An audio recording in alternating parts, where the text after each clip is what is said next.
자, 오늘은 마가복음 11장 12절부터 25절까지 말씀입니다. 함께 읽습니다. 이튿날 그들이 베다니에서 나왔을 때 예수께서 시장하신지라.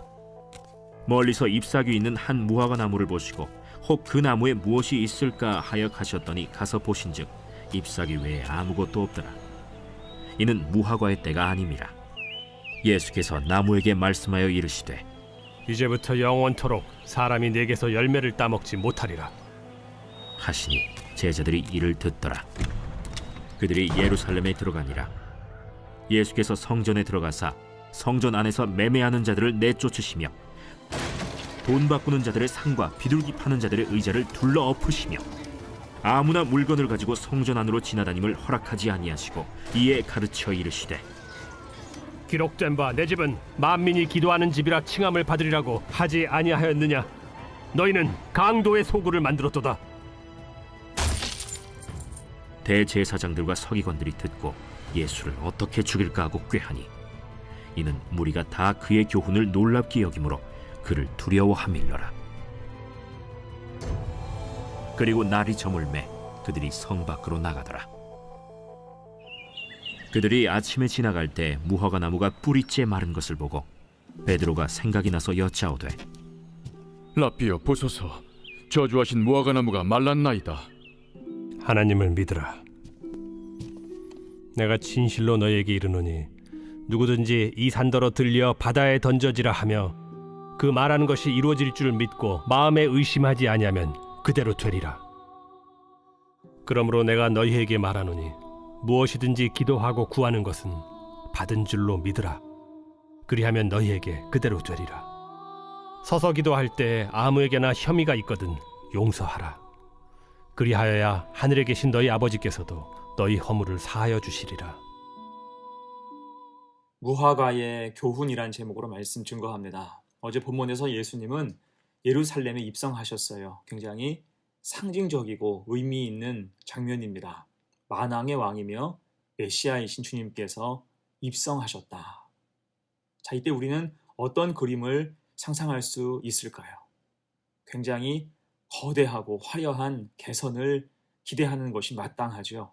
만왕의 왕, 만유의 주가 이 땅에 오셨고 예루살렘에 입성하는 것이기 때문입니다. 그런데 현실은 어땠습니까? 초라했죠. 나귀 타고 오셨어요. 이때 나귀는 어제도 우리가 알아보았듯이 서민, 평민의 가축이에요. 나귀 위에 아이들을 태우기도 하지만 대부분은 짐을 싣고 가는 용도입니다. 굉장히 나귀는 순종적인 동물이에요. 이때 주님은 아무도 타보지 않은 나귀 새끼를 데려오게 하셨습니다. 이유가 무엇일까요? 여기서 나귀 새끼는 곧 주님을 상징해요. 그렇게 순종하며 십자가의 길로 가신다는 거예요. 또한 성경을 이루시기 위함이었죠. 스가랴서 9장 9절 말씀입니다. 시온에 따라 크게 기뻐할지어다. 예루살렘에 따라 즐거이 부를지어다. 보라 내 왕이 내게 임하시나니 그는 공의로우시며 구원을 베푸시며 겸손하여서 나귀를 타시나니 나귀의 작은 것 곧 나귀 새끼니라. 아멘. 그래서 실제 주님은 그 어린 나귀를 타고 예루살렘으로 입성하셨습니다. 그러자 9절 11절이죠. 앞에서 가고 뒤에서 따르는 자들이 소리 지르되 호산나 찬송하리로다. 주의 이름으로 오시는 이여 찬송하리로다. 오는 우리 조상 다윗의 나라여 가장 높은 곳에서 호산나 하더라. 아멘. 호산나 소리가 크게 퍼졌습니다. 이때 호산나의 뜻이 무엇입니까? 호산나는 이제 구원하소서, 우리를 구원하소서라는 뜻입니다. 사람들의 열망이 가득 담긴 말이었어요. 자, 이렇게 예루살렘에 입성하신 지 하루가 지났고 이튿날이 되었습니다. 이때 예루살렘으로 다시 올라가시는 길에 무슨 일이 있었을까? 두 가지로 생각을 해봅니다. 첫 번째, 열매 없는 무화과 나무를 책망하셨습니다. 오늘 본문 15절 이하는 성전 정화 사건에 대해서 기록하는데 그 전에 무화과 나무에 대한 이야기가 의미가 있죠. 12절로 14절입니다. 이튿날 그들이 베다니에서 나왔을 때에 예수께서 시장하신지라 멀리서 잎사귀 있는 한 무화과 나무를 보시고 혹 그 나무에 무엇이 있을까 하여 가셨더니 가서 보신즉 잎사귀 외에 아무것도 없더라. 이는 무화과의 때가 아님이라. 예수께서 나무에게 말씀하여 이르시되 이제부터 영원토록 사람이 내게서 열매를 따먹지 못하리라 하시니 제자들이 이를 듣더라. 자, 이 말씀은 하나의 상징으로 주신 말씀이죠. 주님은 멀리서 볼 때 잎사귀가 무성한 무화과 나무를 보고 직접 가셨습니다. 자, 이것은 예루살렘 성전을 상징하죠. 멀리서 보면 뭐가 있어 보이고 근사하고 그럴듯하다는 것입니다. 하지만 현실은 어떻습니까? 주님이 무화과 나무에 가까이 가서 보니 잎사귀 외에는 아무것도 없었습니다. 열매가 전혀 없는 거예요. 예루살렘 성전이 그랬습니다. 새로 지어진 성전은 근사했고 그곳에는 사람들이 가득했으며 예배와 제사가 있었습니다. 하지만 겉으로는 그렇게 근사해 보여도 열매는 전혀 없었던 거지요. 신실한 믿음도 행함과 진실함도 없었습니다. 그래서 무화과 나무에 대한 책망은 곧 예루살렘과 성전을 향한 말씀이었습니다. 자, 그리고 이어서 바로 주님은 실제 예루살렘 성전으로 가셨죠. 15절 16절입니다. 그들이 예루살렘에 들어가니라. 예수께서 성전에 들어가사 성전 안에서 매매하는 자들을 내쫓으시며 돈 바꾸는 자들의 상과 비둘기 파는 자들의 의자를 둘러엎으시며 아무나 물건을 가지고 성전 안으로 지나다님을 허락하지 아니하시고. 어떻습니까? 주님의 행동이 굉장히 파격적이에요. 작심하고 들어가신 거예요. 매매하는 자들을 쫓아내셨고 간이 상점들을 부수고 폐쇄하셨습니다. 또한 함부로 돌아다니는 사람들도 막으셨어요. 그리고 선포하십니다. 17절 하반절에서 기록된 바 내 집은 만민이 기도하는 집이라 칭함을 받으리라고 하지 아니하였느냐. 너희는 강도의 소굴을 만들었도다. 아멘. 곧 성전이라는 거룩한 공간이 이미 강도의 소굴이 되어 있다는 것입니다. 제사장, 서기관은 성전 상인들과 결탁해서 성전을 돈벌이의 도구로 사용하고 있었던 거예요. 그러면서 겉으로는 거룩을 말했고 재물을 강조했습니다. 마치 그 모습이 잎사귀만 무성한, 말만 무성한 열매 없는 무화과와 같았다는 거예요. 자, 이에 우리가 기억할 게 무엇입니까?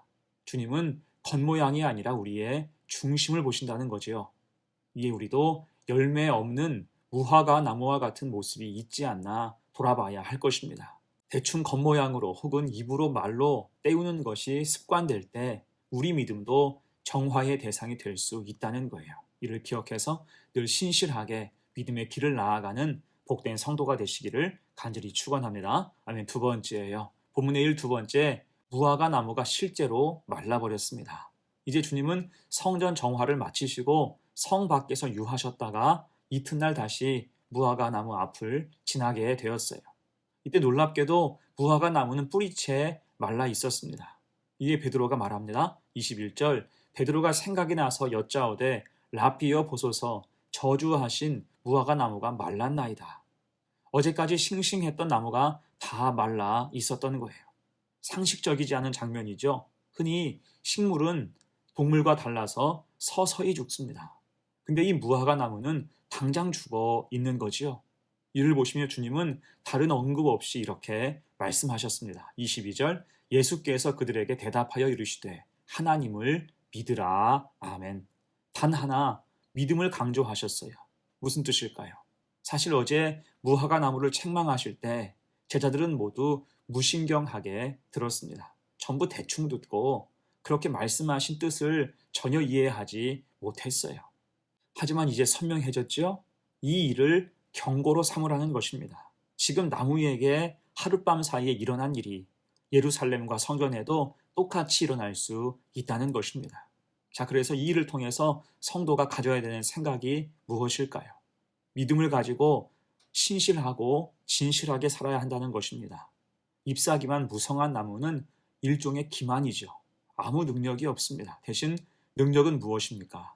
진실한 믿음으로 겸손하게 살 때 열매가 있다는 거예요. 주님께 내어드릴 열매. 그럴 때 책망과 저주가 아니라 은혜와 긍휼이 부어지는 것입니다. 그래서 주님은 23절로 25절에서 말씀하세요. 내가 진실로 너희에게 이르노니 누구든지 이 산더러 들리어 바다에 던져지라 하며 그 말하는 것이 이루어질 줄 믿고 마음에 의심하지 아니하면 그대로 되리라. 그러므로 내가 너희에게 말하노니 무엇이든지 기도하고 구하는 것은 받은 줄로 믿으라. 그리하면 너희에게 그대로 되리라. 서서 기도할 때에 아무에게나 혐의가 있거든 용서하라. 그리하여야 하늘에 계신 너희 아버지께서도 너희 허물을 사하여 주시리라 하시니라. 아멘. 믿음으로 나아가라는 거예요. 잎사귀만 무성하고 겉으로만 근사한 게 아니라 속 사람의 능력으로 성도답게 살라는 것입니다. 그럴 때 이루어지는 은혜가 주어지고 그대로 되는, 기도한 것이 응답되는 축복, 곧 온전한 믿음의 열매가 맺히게 된다는 것입니다. 이 사실을 잘 기억해서 우리가 자랑할 것은 겉모양이 아니라 믿음, 주님께 내어드릴 믿음과 열매를 준비할 수 있는 복된 성도가 되시기를 간절히 축원합니다. 아멘. 이제 말씀을 정리합니다. 오늘 무화과 나무의 교훈은 분명합니다. 겉모양의 믿음에서 벗어나야 한다는 거죠. 겉으로 근사한 것은 자기 만족으로 흐를 가능성이 큽니다. 자기 만족은 이때 자기 착각, 곧 교만으로 이어질 수 있어요. 그것이 예루살렘 성전의 현실이었다는 것입니다. 여기에서 주님은 책망하셨죠. 대신 주님께 내어드릴 믿음, 작은 것이라도 주님께 드릴 수 있는 믿음의 열매가 중요합니다. 신실하고 진실하게 믿음으로 살 때 주님께 드릴 열매가 생기고 그 열매를 기뻐하신다는 거예요. 이 사실을 잘 깨닫고 우리 속사람이 강건하여서 열매가 맺히는 삶으로 오직 믿음으로 살아갈 수 있는 복된 성도가 되시기를 간절히 축원합니다. 아멘. 함께 기도합니다. 은혜의 주님, 오늘 무화과 나무를 통해서 교훈을 얻게 하셔서 감사합니다. 잎사귀만 무성한 것으로 만족하지 않게 하옵소서. 겉으로 근사한 것이 전부가 아님을 깨닫게 하옵소서. 얼마나 주님 앞에 정결한가. 온전한 믿음을 생각하며 열매가 있는 삶이 되게 하옵소서. 신실하고 진실하게 하셔서 우리의 믿음이 주님의 기쁨 되게 하옵소서. 감사드리며 예수님의 이름으로 기도하옵나이다. 아멘.